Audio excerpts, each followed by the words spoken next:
But it really hit me when I went through breast cancer. And that was kind of like my wake up moment of what am I doing here?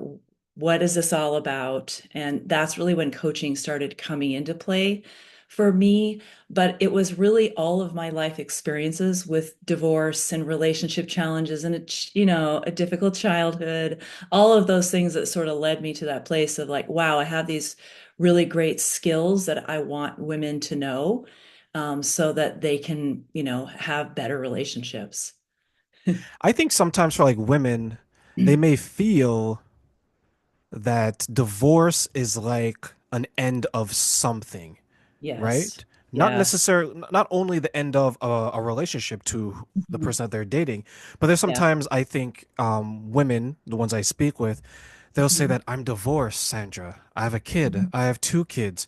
Uh-huh. Who is going to want to love me, or can I experience love again?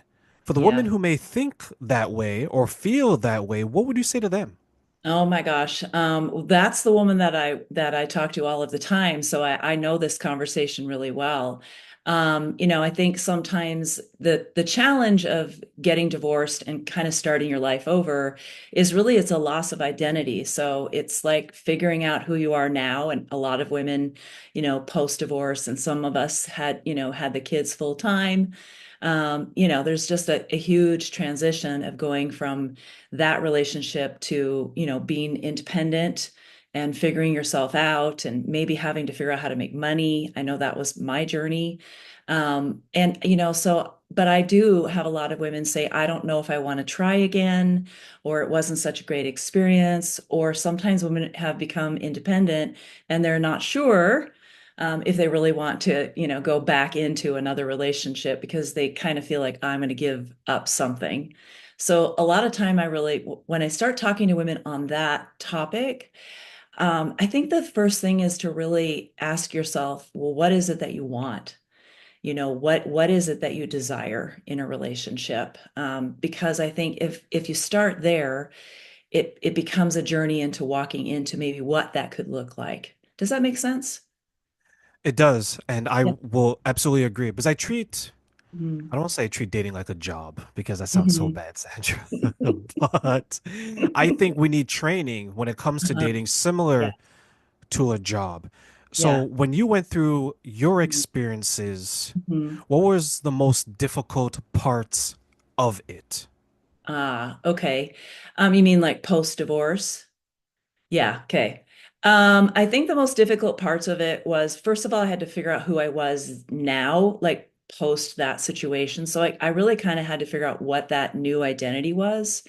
And that took some time. It took a while for me to figure out who am I now that I'm not married to this person, because I've been married for 20 years.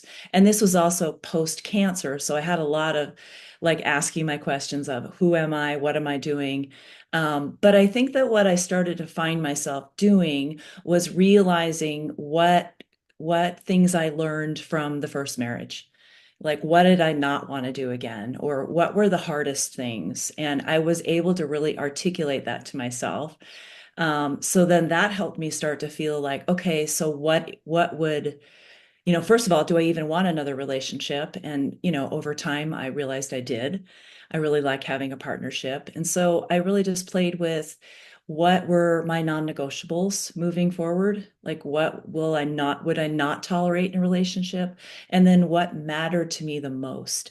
And so for me, I just kept coming back to this idea of I needed to feel free in the next relationship. And then I had to figure out, well, what did that mean? But I knew that that's how I wanted to feel because I didn't feel free in my first marriage. And that was really, I'm not blaming anyone. That was my own perception of what marriage was. So I can't say that my first husband was a horrible person by any means, but that was what got me towards thinking about, okay, well, if I know I want to be free, then what are the qualities that I want? And what kind of person would help me feel free? So I started to be able to start to put that out there. Like, okay, I needed a soulful man. I needed somebody who had compassion. I needed to feel listened to. I also wanted to feel challenged, like not just emotionally, but mentally. Like I really wanted to have somebody who was a match for my mind and the way that I think. So those are the ways that I started moving myself forward. When I look at my past relationships, one Hmm. thing that always caught me off guard now Hmm. looking back, Yeah. right, Sandra, Yeah. is two things. One, I'm more experienced and I'm trained, right? Like Uh-huh. you and I, like we've had these conversations and we work with people, so we Yeah. probably have more training than the average person that's out Yes. there, right? Yes. And then another thing that I notice is that I was really naive Ah, in my okay. past relationships. And I Yeah. say that because I went in there with Uh-huh. hopes and dreams. No training, no Yeah. guidance, no Uh-huh. non-negotiables. I was Yes. just like, I like you. I think Uh-huh. you like me. Uh-huh. Let's see where Let's this do it. goes. Let's do Yeah. it, right? Yeah. But looking back, I realized that Oh was my- so foolish because there's no other situation that I would enter in Uh-huh. with that same mindset, Yeah. Well, that's interesting. Yeah. right? Yeah. I feel like for me, I was younger. And so and we were both were younger. So I think we were kind of naive too. Like it was just like love, we have love, it's all great, but then what happens when, you have conflict? Because I think neither of us, my first husband, we didn't had no idea how to deal with conflict, right? So that created tension. And I think it's just like if you look at the household that you walked out of and then you married somebody, well, I had parents that didn't even know how to talk about emotions or communicate in positive ways. So, it doesn't set us up really to be very knowledgeable about what it means to be in a relationship. I will absolutely agree. And Mhm. I just wonder if we can better prepare people, how much more successful will relationships be? Like you always hear the divorce is this, the divorce is that, even though the mainstream will say that the divorce is increasing, but then when you Hmm. actually look at the numbers are decreasing. Yeah, no, it's not true. It's not true, right? So I always wonder how much of external factors impact Mm. relationships. What are your thoughts on that? I think external factors do influence it if you're not aware of yourself. And if you're not aware of your own like narrative or how you feel about things, I think it's easy to just do what everyone else is doing and not. I think we're conditioned to be a certain way, but when we start to be more aware of ourselves and maybe I think it's really helpful for us to understand that we often bring like our wounded self into relationships where we've protected ourselves in certain ways based off of something that happened a long time ago, but we don't even realize we bring that to the relationship. And then now you have two people bumping into each other with, unresolved issues or just the ways that they've learned to cope with conflict. So I think that that's a huge thing that no one is. I mean, there's just not a lot of conversations about that. If you go into therapy, you're going to have those conversations, but there's just no understanding of that you have to be aware, and really know what you're signing up for and really get to know that person. And I think that's what a lot of relationships don't do. They're like, oh, I know you, you know me, and we're just these people over here, and we don't change. And to me, that's a really flat relationship, and I find that to be quite boring, quite Yeah, personal. very Yeah, boring and quite yeah, common. yeah, and just yeah, I think it's very common, and I think people think this is what it is, and I'm here to say that's not what it has to be at all. It can be deep and rich and fun and it can challenge you, but challenge you in really good ways that make you grow. But I Why do think a you lot think of so? people, yeah. Oh, go No, go ahead. ahead. No, Yeah. go ahead, Oh, please. I think your question was exactly what I was going to say. So go ahead and ask. Yeah, I was going to say, like, what are some of the obstacles that you think are preventing people from understanding that relationships can be rich, wholesome, and healthy? I would say one of the obstacles is people's own narrative and stories. They're telling themselves about their life or about their partner or about their past. And so they're just kind of I think they're just continuing to cycle through. So if your story is, I had a really difficult childhood and please don't be mean to me because I can't handle it, then you're not able to really receive another person. So I think it's just our stories we have to take a look at is what are we telling ourselves and what are we telling ourselves in relationships? I think that's, again, I'm always going to go back to awareness being the key of understanding yourself. You have to notice yourself and what you're saying to yourself. And I think a lot of people don't do that. I think so as well. And I always point back to my life and those who I work with, and I look at it like, let's say per decade, right? Like in your 20s, you're definitely a different person than your 30s, 40s, 40s, 50s, and so on. Right. And I think your dating experiences are different as well. For a lot of, like, if I give you the male perspective, a lot of men in our Hmm. 20s, we have a Hmm. lot of things raging inside of us, right? But Yeah. we have no idea what we're even doing, right? We're probably not working. We probably don't have the means to even seriously date at Uh-huh. that time. Whereas Yeah. on the flip side, Hmm. for a woman, Hmm. if you're looking to have children, you have a Hmm. shorter window. Like you have to get your things together. Like you don't have the time to play around or fool Yeah. around. No, Because if you no. do play around and fool around and you end up getting pregnant, the Hmm. consequences initially are Yeah. so much more severe for a Yes. woman Yeah. than a man, right? And then I'll Yeah. get the 30s and I Hmm. say, okay, this is where I think both sexes Huh? have to figure out exactly what they want and plan for it. Yeah. If you get Yeah. to your 40s now and you've Hmm. kind of missed out on that, Hmm. well, you can't necessarily have kids if you're a woman. And as a man, No, I mean, some do, but some do, depending on the kind of it's the money they have, upward. right? Yeah. Yeah. And then as a man, if you want to have kids, you probably have to go younger because a woman your age are likely not, right? Yeah. And then when you look at it, how many people in your 40s or in 50s that you're going to meet that isn't divorced or doesn't Hmm. have kids? Yeah. Yeah. I mean, you're usually going to meet somebody who's already been married or has kids or yeah, it's a different landscape is what happens. And I see that. I mean, I see that with, I mean, I work with a lot of women who haven't had children.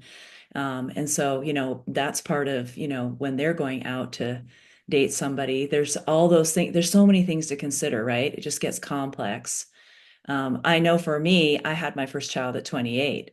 So I was on the earlier side of making all of that happen. And I just feel like, um, part of why my first marriage didn't really work out is because I picked someone that I loved and we had a good connection, but he wasn't as mature. He didn't have the depth of emotions and thoughts, and all the ways that I desired to have a partner. And I didn't really dawn on me till, almost 20 years in. I'm like, wait a minute. This is not my person. This is not my beautiful life. This is not my beautiful house, right? It's just like, oh, but I just assumed. I think that's also sometimes I think we just assume that person's going to be everything we want them to be, but we've never even really figured out who they are to begin with. We just have illusions, I think, sometimes when we go into relationships. Oh, you're going to be everything I want you to be for me, right? Do you think sometimes the fantasy in our minds distorts the reality before our eyes? Yes, totally. Like I've worked with a lot of women who, as they kind of claimed, I'm a bad picker. And part of that, when we start to unpack it, is they can't truly see that person in front of them. They just see what they want. They see what they see that they want something to fill them. And I'm always there to say that will never work. Like someone cannot complete you. But I think that there's big illusions that come into play with some of the women I worked with, and I'm like, whoa. And we have to kind of go unpack that. That has to do with their dad or, some way they misperceived the world or misperceived that sex or relationships. And so we have to kind of dial that back and unpack it a little bit. Yeah. What are some of the steps that women can do to unpack that and Mm, understand why they're mhm. behaving the way that they're behaving in the relationships and getting the results that they're getting? Yeah, I think it's really helpful for women. I have women in my program do relationship. kind of overviews or evaluations where we talk about their parents, we talk about anyone that they were close with or intimate with as to like what happened in those relationships so that they kind of get more awareness as to what they're bringing with them moving forward. And then also just the, to look at the stories that they might still have around that. Because if they don't create a new story, then they're just going to have the same person. And so, a lot of women, they're like, I gotta find him. I gotta find him. And I'm like, you got to slow your roll, because there's some work to do in here to be more aware about what your past has been, so that you can make new choices. And not have the same, because I think that a lot of times, I think of myself, my first husband was a lot like my mom, very controlling, not very emotional, and so I had to kind of take a look at, okay, how was I recreating something? And I think we do that because it's familiar. It's like we know that, it's why a lot of women stay in abuse. It's what they know, but it doesn't make it right. The devil that I know is here. Yeah. The devil I don't know out there, Yes. very more scary. Yes, very more scary. And that's the part that I feel like I like to walk with people on that path with, because once they get going on it, it really isn't scary. It's actually quite joyful. And if they're getting connected to themselves and knowing themselves and having a relationship with who they are, it's much easier to walk into the future without the fear of, relapsing or picking the same things that you did before. I always think that sometimes people are addicted to their drama. They're addicted to that story. And sometimes women come to me and I'm like, oh, whoa, whoa, whoa. We're not going to work together if you just want to keep rehashing your drama and telling the story over and over. It's not going to work. I'm not that coach. I had someone who was experiencing that, at least on the outside, that's what we observed, but she was so committed to the avatar Oh, of okay. this, right? And I think a lot of Oh, people design who uh, they're going to be, and it's like yeah, a shell of themselves, so maybe they can protect themselves, right? But yeah, the longer probably. this goes on, they Uh, become that person. They forget what their identity was yes, before. What she yes, did was her totally. story was that she was a victim of narcissistic abuse, and you've probably Uh-huh. heard the word narcissism is rampant. Everyone's a narcissist these days, right? Yeah.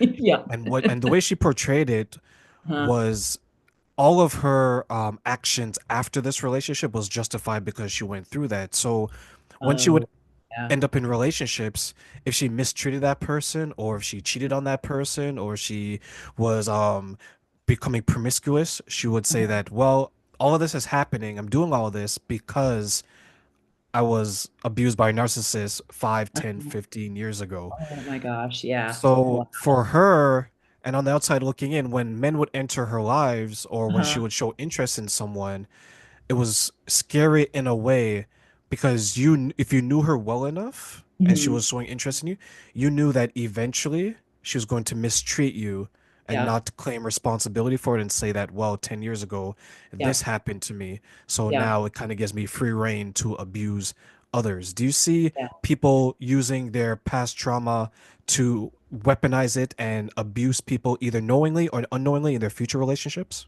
Yeah, I do see that. I actually don't work with clients that do that, but I do see that. And I mean, I have acquaintances where I catch myself thinking I'm being a friend, and then I'm realizing, oh my gosh, I'm actually enabling them by even listening to this story. But I think there's a lot of people doing that, and they're not aware that they're really in a bad cycle.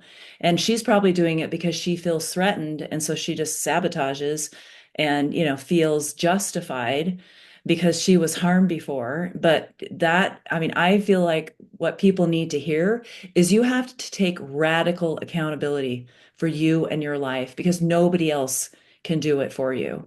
And seeking out people that are going to fix you will never, ever, ever resolve that problem.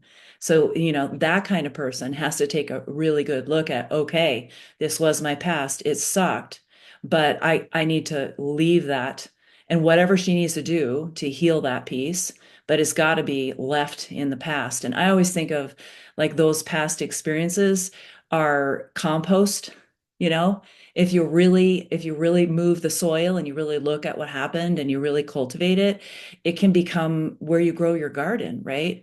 But if it's just shit, it's just left there because that's really what it's doing. It's just that's all that's happening in that example that you gave. She everywhere she goes, there she is. But it's not real good compost. It's just the crap that she had before.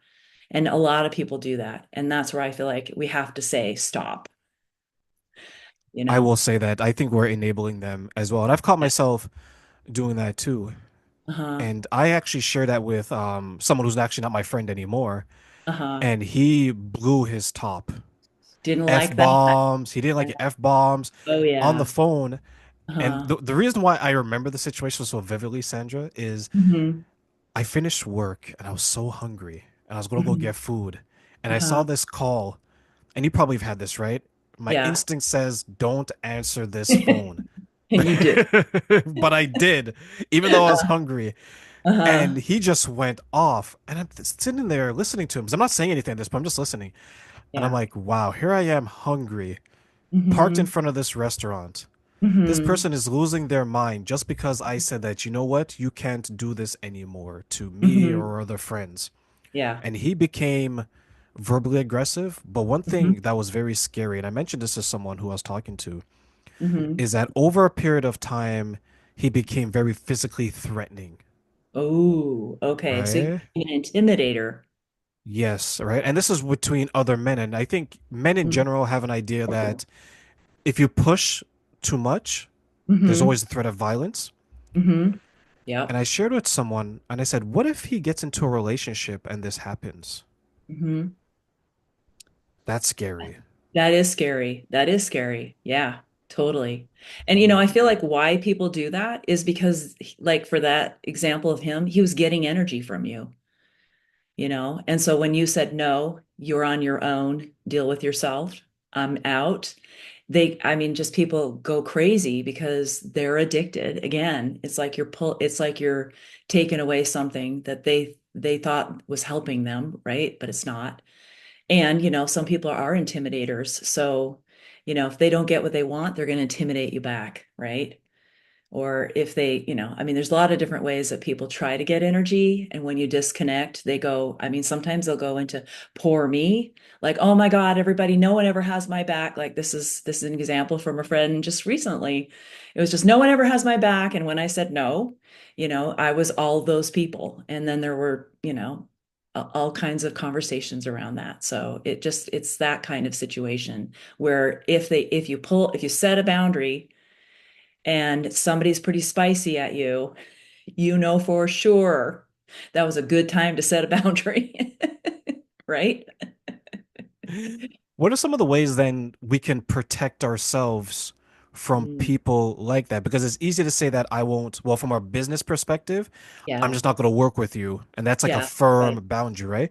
But yeah. what if it's someone that, you've known a couple of years Hmm. and you begin to realize, okay, this person is Hmm. consuming my energy, this person's consuming my resources. Hmm. Or worse yet, you're in a relationship with someone and you're like, wow, the Uh-huh. veil has fallen off. Yeah. Is this the person Whoa. I married? Is this Yeah. the person that I'm dating?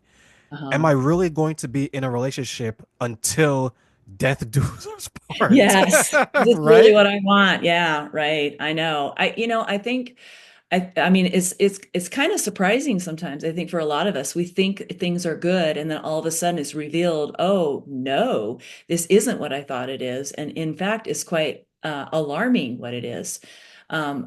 I think that the big part of boundaries is really when you're aware of that, noticing that this is where I end and this is where they begin. And now you're creating more of a protective space around you. So you're viewing all of those things and giving yourself a minute, like you not giving yourself a minute, you were hungry. And it's like we start to create a space for ourselves to like really perceive that situation and not have to, and not give ourselves a permission to not have to respond or react, but just to be able to kind of take it in for a while we start to figure out what do we do now from here. And, also somebody's might come at you like he did. And that's where we have to start to be able to know how to navigate that. like how to navigate somebody who's intimidating. And basically it's like, stop intimidating. You need to get out of my space now, right? Or somebody who's just poor mean, it's like, wow, it just always feels like you're a victim every time we have this conversation.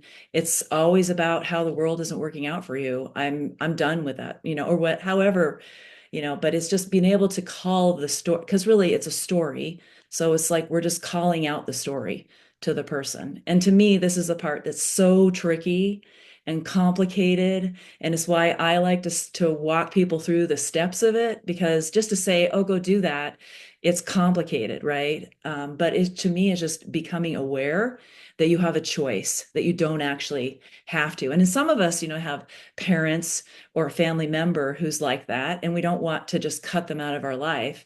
But like for me, I have a family member like that, and I just disengage out of the story and move into, I just don't respond. I actually will walk out of the room and come back and try to have a different conversation. And actually, some of those things work, so I just don't participate.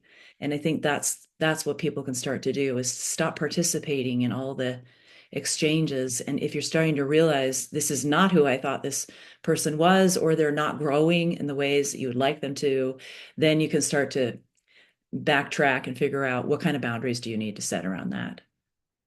I've done that as well, and as there's a joke going around where there's a specific area code. When I see that on Mhm. my phone, I don't even answer because I know You that's know their who? number. I know who, right? Or I Oh my know, so it's God. like it's a group of people. So one of my friends said, "Did you move them all to that one city, and now you Uh-huh. don't have to go through that city?" It's like putting all your the people you don't like on an Oh, I island, love right? that. They're in an Right? area code. They're the area code, right? So when I see this area code on Oh, my that's phone, funny. I don't Uh-huh. even answer. I love You that. know, I love that. Yeah, you because just don't. Yeah, yeah, no, I was gonna say to your point, right? yeah. Like you got to protect your Mhm. peace because I think some people forget that it is your responsibility only to Yes, drive your happiness. Why do you yes. think some people don't understand that and they'll always will look for external factors to be happy instead of looking internal? I think because they're terrified to go inside. Terrified And of I what? I terrified of what they're going to find within themselves. I think it's fascinating, but when I ask people to do that work, they panic. And to me, it's like, wow, it's beautiful work.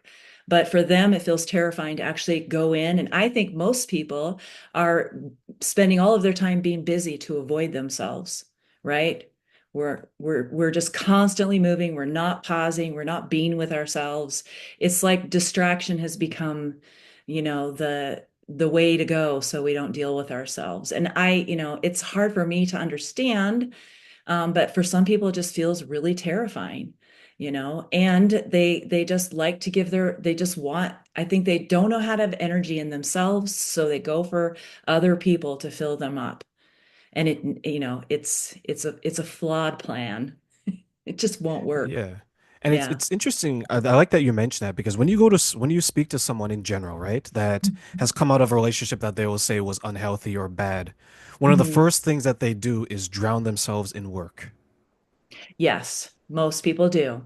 And Yeah. then they don't actually really spend time on understanding the lesson. I mean, because I think every experience has a great lesson. I mean, I think of life as just a big school, and some of us have really sucky lessons, and it's just how it rolls. But I just think, yeah, they just don't want to take a look at that. So they'll throw themselves into work. And a lot of people do that because that makes them feel good. And that's okay, but we have to have other things that make us feel good, like just being with ourselves, or hanging out with friends, or taking a walk. But yeah, the work thing, again, it's another addiction, right? It's another thing that we're filling a void with. And yeah, that causes people lots of health issues, and all kinds of things. I did want to say something. I don't know if you know who Ram Dass was, but he was kind of a spiritual guy, out of like the 50s and 60s, and he was a psychologist, and he kind of became sort of a guru. But I've always loved Ram Dass, and I actually got to see him before he passed in Hawaii. And one of his things that I learned so much about boundaries from him, but from a place of like compassion. But one of the things he says is, I have no business with that. So it's been my mantra for if I'm getting involved in something that I'm realizing that has nothing to do with me, or even to talk about politics or things that are spicy right now, I take a look at those things. I'm like, I have no business with that. That has absolutely nothing to do with my happiness. And so it's just a really clean way to like just remove myself from things that don't feel good. And if people just started doing that, realizing I don't have business with that, and when you do that, you don't gossip anymore. Because why would you be gossiping? Why would you be talking crap about people? Right? It has nothing to do with you. I love that you said that because that reminded me of when I was in a relationship. This was probably 2018. Uh-huh. And the person I was dating at that time, she mentioned something, and I was listening to her speak. Mm-hmm. And then in my mind, the wheels were turning. And then I turned, I was like, you know what? That has nothing to do with me. Mm-hmm. Mm-hmm. She blew her top.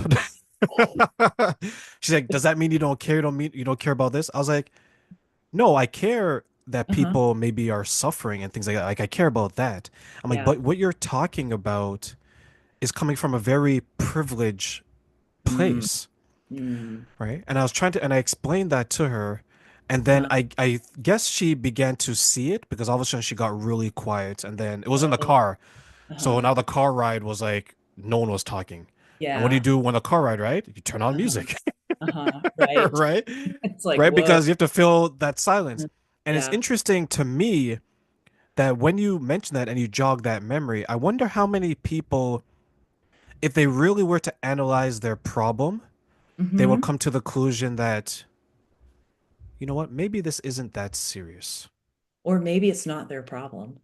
Or maybe it's not their problem. Maybe they're Yeah. taking on more than Yeah. they should. Because I had a conversation with someone a couple of weeks ago and they're telling me a story. Mm-hmm. And I shared with them that I've worked so hard in my life to remove people that are always have drama, either in their relationships or friendships. And I shared with Mm-hmm. her, I was like, you do realize that the only time drama comes to me is through you,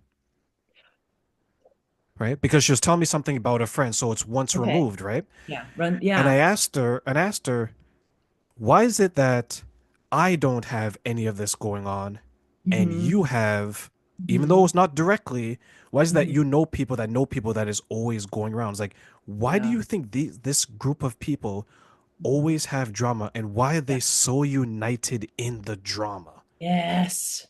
What are your thoughts, Sandra? I think it's like a bad spell. It's like an illusion that everyone is bought into because they're getting energy from it. But it's not true. Like it's just a false narrative. But I feel like I think what they're looking for is energy, and they're getting energy out of the drama. But when you stop those patterns of attaching to drama because you're getting something from it, you realize, oh my gosh, I have limitless energy now for the things I really want to be doing. Because there's nothing worse than to me to get together with a group of women at wine and just listen to them all complain and talk about somebody behind their back. Like I'm not available for that. I have no business with that. So, but I think it's great for us to query that to people we care about. Because I started doing that with some people that were closer to me. I just started saying, I don't want to talk this way. What are your thoughts about that? And then it opened the doorway for them to go, oh, you know what? I don't want to either. So I think it's helpful for us to call that out, and ask people like, well, what do you get out of that? Like what's in it for you? It's Yeah. like when you tell someone, it's like when you ask someone, no, sorry, it's like when you tell someone, Uh-huh. okay, do me a favor for the next couple of months, Uh-huh. don't tell me anything negative, just tell me something positive, Ooh. right? And then all of a Uh, sudden you never hear from them again. Because now they have nothing to talk about, right? Yeah, I know. Yeah, exactly. Because that's not the narrative that they're used to having. It's a big pattern change to start focusing on that instead of, I just like to find the things that are interesting, and talk more about those things and ask other people what they think about. To me, it's all about, I like to explore. I like to inquire, like, why are your thoughts like that? Like, how did that happen? And then that's more of an open conversation, not like what's wrong with you, more like let's discover this piece and let's do you want to do something about it? And sometimes people say yes, but their actions show it's a no, right?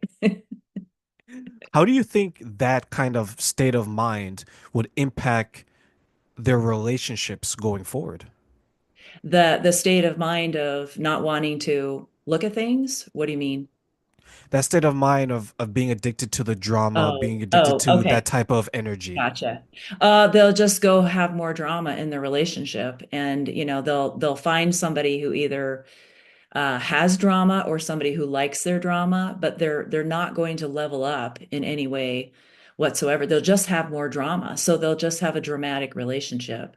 And I'm just not interested in dramatic relationships. I'm interested in transformational relationships. I'm interested in like really exploring spirit and love and all of that just juicy kind of stuff. And then also being so comfortable. I mean, I think that's the other thing. People aren't comfortable with themselves. So they don't feel like they can be in a relationship where they just get to be themselves. And that's the part where I feel like sometimes women come to me because they've been in relationships where they were on walking on eggshells and they're trying to build their confidence. And it's like, yeah, let's do that first. Because you don't want to invite somebody in who you're still not comfortable with yourself. Because I think if you really want to attract somebody and you know what you want to attract, so say, give me my examples. I wanted to attract a soulful, healthy, uh, um, kind, emotional human. And I did do that. But guess what? I had to be her first. I couldn't attract that unless I was going to be that. And I think that's a part where people put it out there. I want this. But then if you don't change yourself to be a match for that, then you're only going to continue to be a match for the crap that you've had before. But if you really want to be a match for what you truly desire, which is to have deep, unconditional love and to find somebody who's a soul partner, then you actually have to go do that work on yourself. And I think that's the part that people just generally don't want to do. Why do you think that step of the transition to becoming someone that can be loved and the type of love and soulful relationship you're looking for, why do you think that is missed in so many relationships? I think it's a lack of skills. I think it's a lack of understanding. I think it's a lack of like relationship mastery or communication skills. And you and I are probably teaching those to our people all of the time. I think people are just lacking that. I've had people come to me that I feel like they're in kindergarten, right? It's like all new to them. But once they start learning, and you activate the energy of how it feels to be that way, then they just don't stop. They keep going. So I just think it's really people lack the skills. I think they lack the support. And they're just kind of stuck in a vibe that is low vibe, and it's just for me, I felt like when I turned 40 and realized I was done, it was just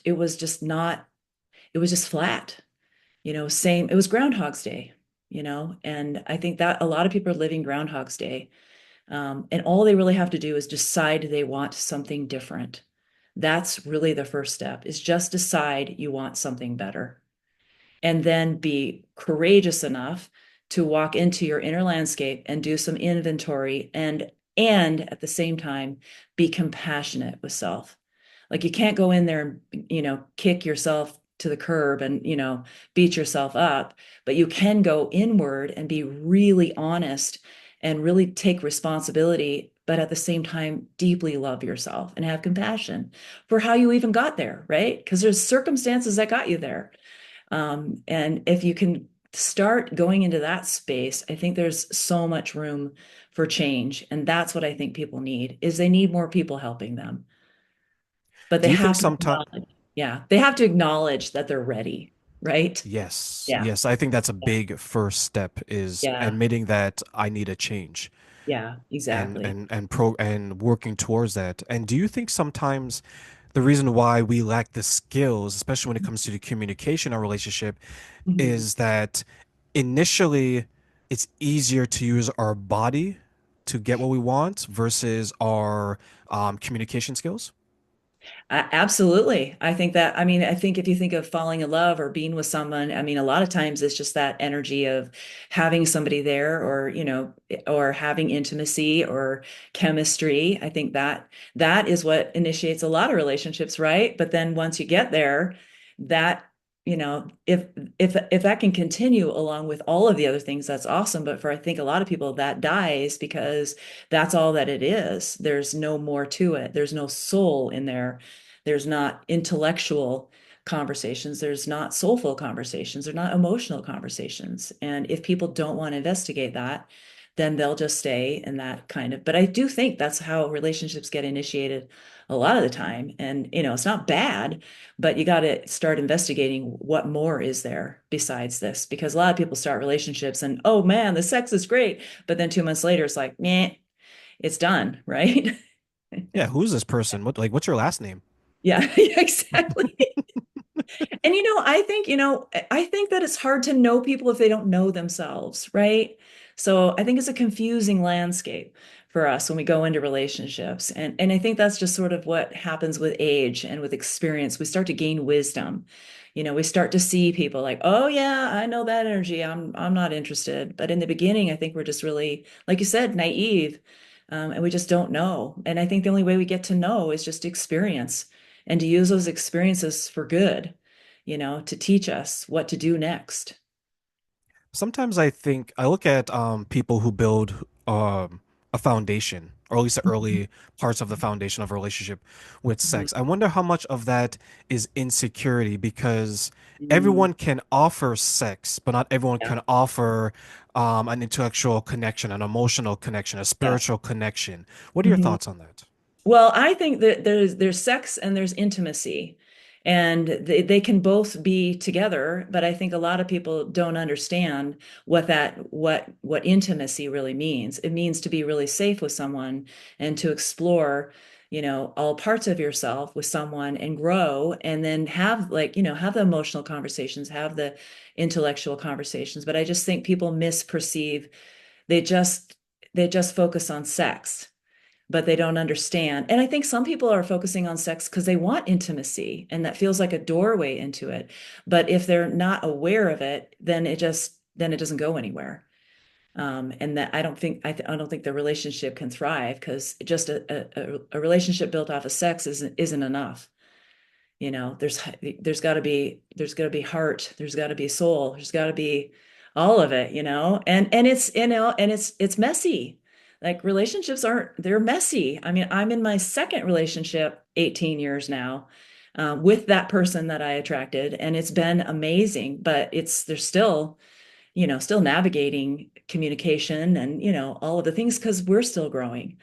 And I think the biggest thing that I probably really took away from my husband now is that when he leaves, he says goodbye to me, knowing that when he comes back, I won't be the same person. And I love that because I think that we assume that that person that is ours is always going to be that person, and we don't allow them to evolve and change. And I love that because that's freedom to me is to be able to continue to grow and evolve and have hiccups, but still have that person who is not holding it against me or is excited to see what change has happened. I think people hold on to that idea of the person is going to remain the same because Hmm. maybe deep down they see the potential in the person and they realize if this person continues to grow in the way that I think they can grow, maybe they'll outgrow me. Yes, yes, yep, and that can happen. That can happen. But I also think if you're in a really good communicating relationship, then you can grow together. If you're dedicated to each other's like soul journey, or you're not afraid of what that would mean for them. Because to me, I think love, at least in my relationship, is that I am always regarding my partner's path. And if his path were to walk out of my life because it's best for him, that's love. So, and that to me is unconditional love. Now, am I going to love that? Not really. But again, I think that's how we need to look at these things as growth can be exciting, And you could be growing because because your partner's growing. Like I think that happens to both my partner and I, he does something different and I'm like, huh, I'm interested in that, So yeah. Why do you think some people would be hesitant to see their partner grow in that way? Mm. Well, maybe they're not confident in themselves. Maybe they don't feel confident, or maybe they're worried their partner will reject them, and I think rejection is a big, huge, I mean, for both men and women, rejection is huge, and I think even sometimes when we have difficult conversations, I think sometimes they go awry because one person is feeling like, oh my God, they're rejecting me, or, I'm not being heard here. I have those moments still sometimes where I'm like, whoa, I have to unpack that a little bit because I think those are just sort of core fears, and that are probably layered into all of us. We just have to notice them. But I think that's probably why. What do you think? I think sometimes people, when they get into a relationship, Huh? it's like, let's say you and I, for example, right, Sandra? It's Yeah. like, okay, I Hmm. met Sandra like this, Hmm. and she has to remain this way until it ends. I Uh, truly believe some people think that versus yeah. like maybe you and I, we Huh. accept the growth, Hmm. but if we didn't do what we did, would we be so inclined to accept it? And I don't know if I have the answer to that. Yeah. I think that's a good question to ask. Yeah. I think it's really depends on who's involved and, what the situation is. I think we're also different. And obviously we have, set patterns and parts of our personality that are, distinct. But I do think that evolving is what many people are afraid to do because they don't understand that it's a good thing, not a bad thing. I think Yeah. it's scary for some Yeah. people. I think it is scary. And sometimes our partners change in ways we don't like. It's like Yeah, it could be maybe too. they Yeah. gain 40 pounds or, or maybe they're, depressed for a long period of time, right? I mean, there are times where it's like, I'm not really jamming on this person right now. But I think a healthy relationship is you're able to talk about that. And I think the other piece is, again, maybe you don't have any business with that. They're still your person, but you don't have to fix that or, I think that's the biggest thing is people don't understand how to, especially when it comes to setting boundaries. I mean, especially women, like we'll set a boundary and then we watch that person like not have a good feeling and then we want to go rescue their feeling. So then we backtrack on our boundary. And I'm always telling people, let people have their feelings. Let them have a response. Like you don't have to do anything. And I think that is something that's valuable in relationships. Sometimes if your partner's in a shit mood, maybe you just go do something else or, I mean, it doesn't have to like throw you off, I guess is kind of what I'm saying. And I think that's a valuable thing for us to learn in relationships in general. Yeah, it might bum you out because you love that person and they're bummed out or whatever. But you don't have to have that mood too. Do you find that to be maybe destructive for some women because they may try to save so many people while at the same time losing themselves and realizing, oh my goodness, I'm trying to Yes. save this friend, that friend, and now it's impacting Yes. my relationship. And their Yeah. partner's like, you need Uh-huh. to focus on us and not everyone else. Yes, I think that happens a lot in relationships. Women are overly invested in everybody else, but not necessarily themselves. And I will also say that I know a lot of men that they always get in. Okay, I'm making it sound really strong. I don't mean it. I've noticed some men that I've known have a habit of always getting together with women because they're rescuing them. So I think there's a flip side to both of that. But I think for women in particular, it's very helpful for us to take a look at how we're invested in everything else outside of us. I mean, for me, I felt like when I had my cancer diagnosis, my message was that I needed to start showing up for myself, not everybody else. And I thought that, I had my identity was all wrapped around showing up for everybody else, but my body was like, nope, we're not doing that anymore. So it was like a big wake up call. And I think that women do that a lot. And I think it's harmful and it doesn't help relationships. I So agree. I created yeah.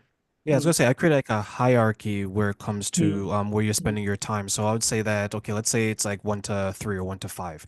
I said Uh-huh. at the very Okay. top is you and maybe Uh-huh. your kids, right? Yes. But it's very much you. You focus on Yeah. you, your energy, Yeah. your peace, your happiness.